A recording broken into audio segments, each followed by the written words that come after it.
నమస్తే అండి. ఈరోజు నేను వీడియోలో బార్లీ పొడి పాయసం అయితే చేయబోతున్నాను. నాకు ఎప్పుడు నచ్చితే అప్పుడు చేసి మా పిల్లలకైతే పెడుతుంటానండి.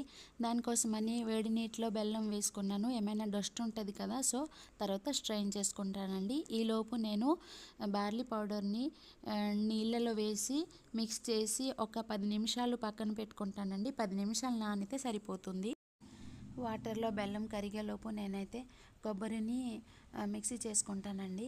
కొంచెం వాటర్ పోసి మిక్సీ చేసుకుంటాను, ఎందుకంటే నేను మిల్క్ యాడ్ చేయట్లేదు అనమాట. కొబ్బరి పాలతో పాయసం అయితే చేస్తాను. అందుకు కొంచెం నీళ్లు పోసుకుంటే కొబ్బరి పాలు అనేది వస్తుంది కదా, సో అందుకే.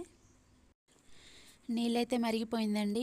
కొంచెం టేస్ట్ కోసమని సాల్ట్ అయితే వేసాను. ఇప్పుడు మనం కలిపి పెట్టుకున్న బార్లీ పౌడర్ ఆ మిక్సీని అందులో యాడ్ చేసుకోవాలి. అయితే వేసేటప్పుడు కలుపుతూ ఉండాలండి, లేదంటే ఉండలు కట్టేసుకుంటుంది. సో అందుకే అది ఉడికిన వరకు కలుపుతూనే ఉండాలి. ఓకేనా, ఒక 10 మినిట్స్ కలిపితే సరిపోతుంది. ఇప్పుడు చక్కగా ఉడికిపోయింది కదా, నేను మిక్సీ చేసిన కొబ్బరి అలాగే కొబ్బరి పాలను అయితే ఇందులో యాడ్ చేసుకుంటున్నానండి. కొబ్బరి పాలు వేసాక ఎక్కువసేపు అయితే మరగబెట్టకూడదు. ఒక మరుగు వస్తే చాలు, పాయసం రెడీ అయిపోతుంది. ఈ పాయసం కొంచెం చిక్కగా ఉంటేనే బాగుంటుందండి. అలాగే కొంచెం స్వీట్ కూడా ఉండాలి. నేనైతే చాలా సింపుల్గా చేసేసానండి. మీకు కావాలనుకుంటే నెయ్యిలో వేయించిన డ్రై ఫ్రూట్స్ని అయితే వేసుకోవచ్చండి.